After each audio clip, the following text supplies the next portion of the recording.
The National Weather Service in La Crosse has issued a severe thunderstorm warning for western WINONA County and southeast Minnesota, central TREMPEALEAU County and west central Wisconsin, Buffalo County and west central Wisconsin, until 5:30 p.m.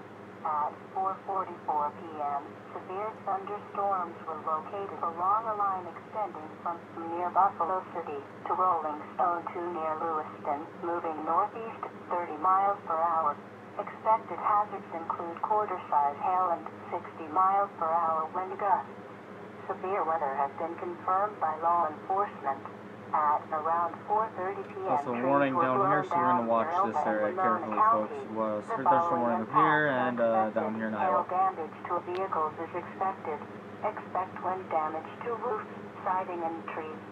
Severe thunderstorms will be near ALMA, Fountain City, and Buffalo City around 4.